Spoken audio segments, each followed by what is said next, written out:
right, thanks for the ride.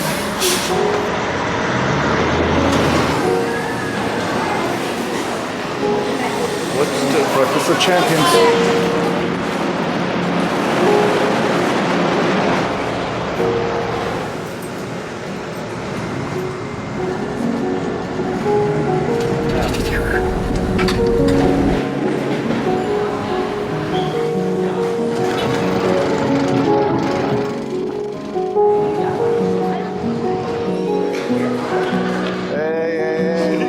You're looking good.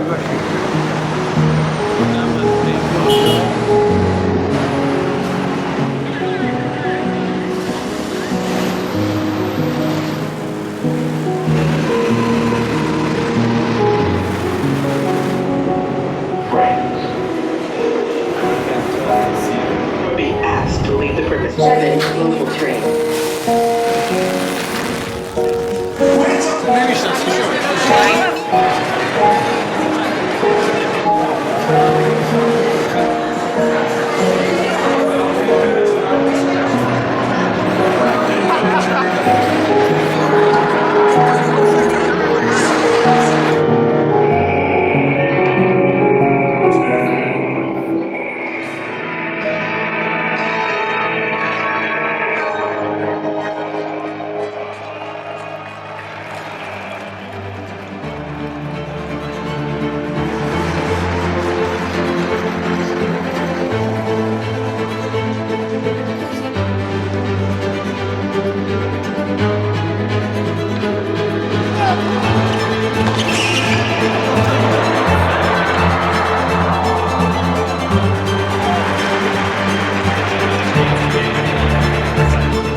Well, it looks like we have a broken tree now here in the Boston Common. And what's interesting is the only silver lining in this broken tree that was a result of a storm yesterday here is the fact that we can get at least a little bit of a clearer view of the tennis courts in the Boston Common here.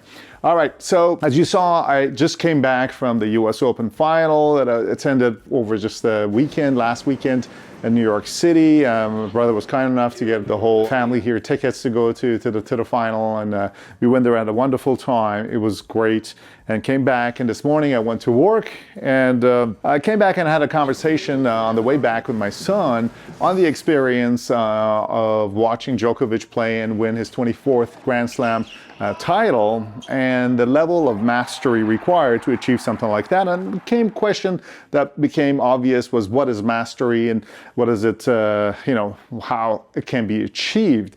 Now, it's funny because this is a concept that I was always explaining to him was related to tennis, obviously, but that kind of eye-hand coordination that you have to master in playing tennis at that level of championship is equivalent to that we do at a microscopic level by doing endodontics and dentistry as a whole. It is an eye-hand coordination in a microscopic level as opposed to swinging a heavy racket. We are swinging an explorer around or a handpiece or a drill. And I thought it'd be a good point to just kind of have this conversation with you guys and see what you think about the concept of mastery and what does it mean for us really in this field. Does it really mean that we're producing good-looking x-rays, good-looking pictures, or does it mean something else? And that's going to be my argument to you. But before that, let's just take a quick second and talk about what is a skill. And in the book, 7 Habits of Highly Effective People, that I read when I was a teenager by Stephen Covey, Dr. Covey explains a skill, a confluence of 3 main factors. And one factor is desire, and then the other factor involved here is knowledge, and then the third factor is practice. So essentially, you need to have the desire in order to spend the energy to gain the knowledge, and also to have the practice that will help you then master whatever skill that you're trying to gain, right? I mean, we all know about Malcolm Gladwell's book, Blink and the 10,000 Hour to Master Something. I certainly see there's something to be said about that. You can certainly cut some corners by having more deliberate practice and also by getting better coaching at the beginning. But that desire, which I also call passion or drive, is necessary in order to not only gain that knowledge, but also put it into practice. So doing multiple cases and getting the proper knowledge and coaching, just same way as in tennis, you can do a bad forehand or a backhand or any kind of a racket skill or any sports for that matter.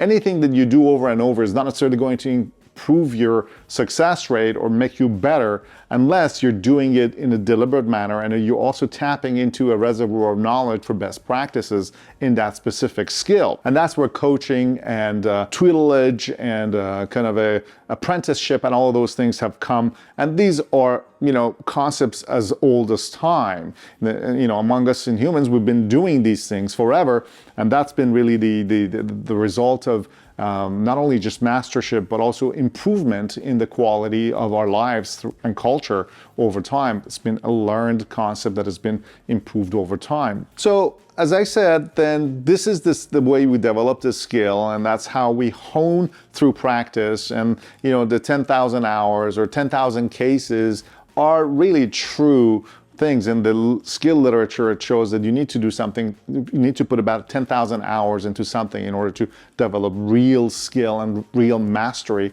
of that profession. As we graduate dental school, the dental school gets us ready for that level of competency. And that's what all of these tests are all about. The tests make sure that you have competency. But to move from competency to proficiency, you do need to do a lot of practice. And we become proficient as we do more and more practice and we get good at things.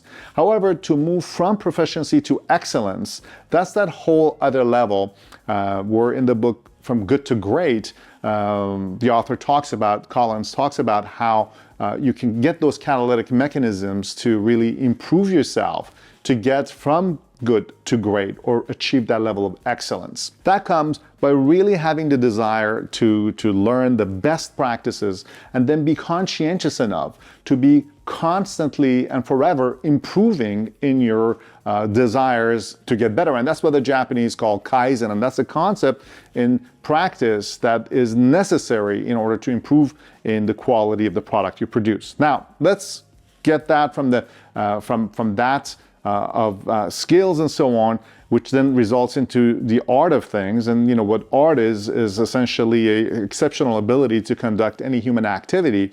And that's where that conscientious part comes in, is that you're trying to get that skill going and you really achieve that highest level possible to do that. So that's art and skill. But what does it mean for us in dentistry? Does it mean that we have to produce great looking x-rays, have a highly radio opaque fill when it comes to your root canals, or just having a nice ceramic work on the outside portion of the tooth so the patient looks in the mirror and says that they're happy necessarily? There are underlying theories in root canal therapy. It's your ability to clean, shape, and disinfect, and that's something that you cannot see on the radiograph. And when it comes to aesthetic crowns, veneers, and cosmetic work, the most important part is the ability, again, to disinfect, remove all decay, and provide sealed margins. And that's, again, something that cannot be seen.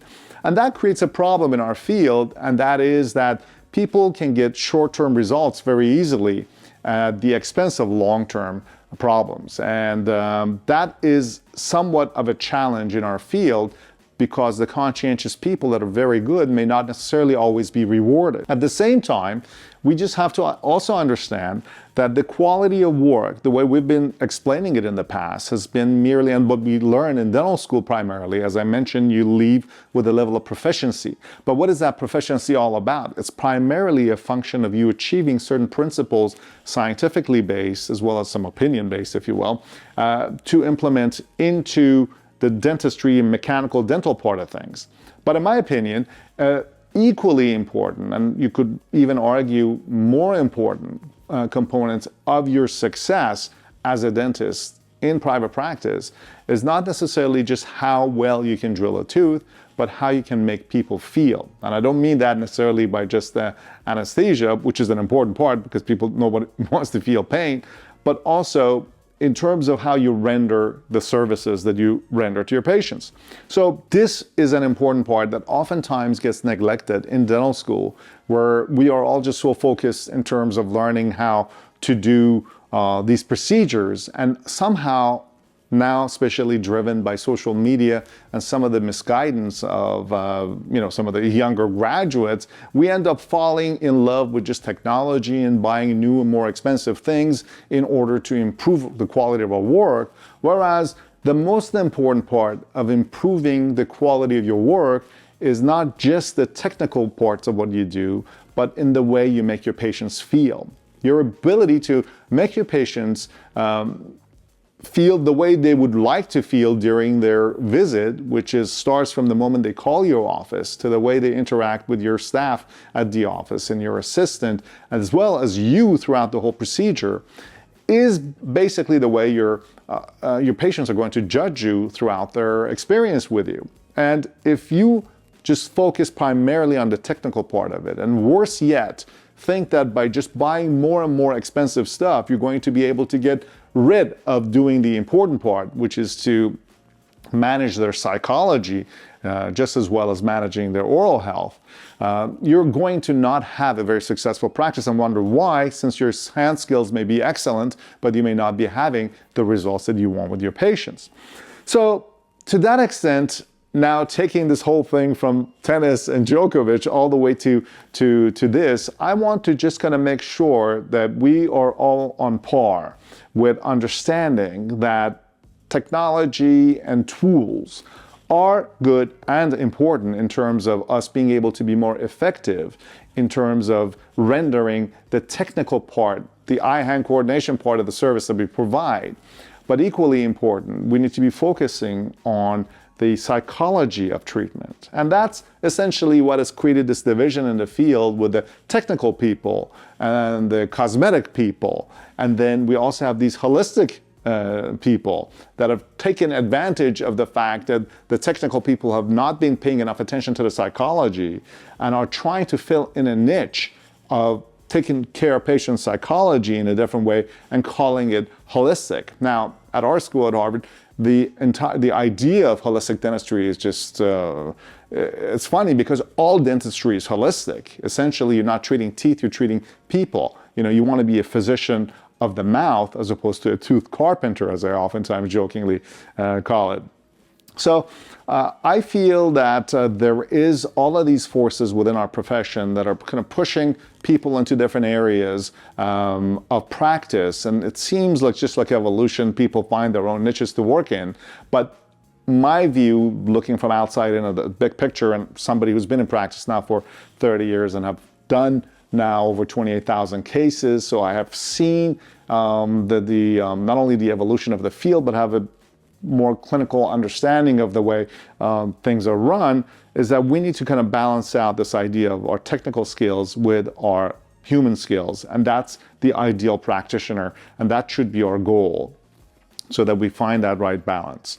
So I'd be curious to hear what you think. Endo and dentistry as a whole is an amazing profession. We do help a lot of people save their teeth and feel better about their oral health and so on. But there's obviously always pressures from outside, from the industry, from various forces that are trying to kind of shape and change the field. I feel like if we just keep our eye on the ball and focus on the important parts of our practice, which is to keep things simple and hopefully as inexpensive as possible so that we can provide more of a broader service to the larger community of patients who want to keep their teeth and treat them well. We can have an overall good package. And to me, that is real mastery. It isn't someone who can produce a beautiful looking x-ray of a root canal that has been done. It is the parts of the x-ray that you can see, which is the patient feedback and their overall experience in the care of the person who treated them for that root canal. So that's my view. I would be curious to hear your views. What do you guys think? Do you think we've been paying too much attention to the technical parts of dentistry, too much on the cosmetic front, too much of veneers, putting crowns on every tooth, not respecting enough of the biology and the actual tissue that there is in there? And are there some people that are just purely taking patients, managing patient psychology and telling them what they want to hear, as opposed to doing any of the technical sides of things? I don't think there is a one answer out there, but I'd be curious to hear your opinions, and I hope that you will share them with me at the bottom. As you know, on the bottom of the video, I will be responding to them. And I hope this kind of a mixing of the US Open and Djokovic's mastery with this little concept and some of these views that I have was helpful, or at least interesting to you, and let me know what you think about it. And until the next video, and there's many more videos coming, by the way, and I have done, by the way, now over 500 videos, so I'm going to have to kind of diversify and get into all of these other areas of dentistry soon as well, because there's only so many different ways you could do a root canal. And I think it's important for all of us to understand all facets of dentistry as a whole, as opposed to just finding canals and treat them. Let me know. Any questions? Write them below. Until next video, let's save some teeth.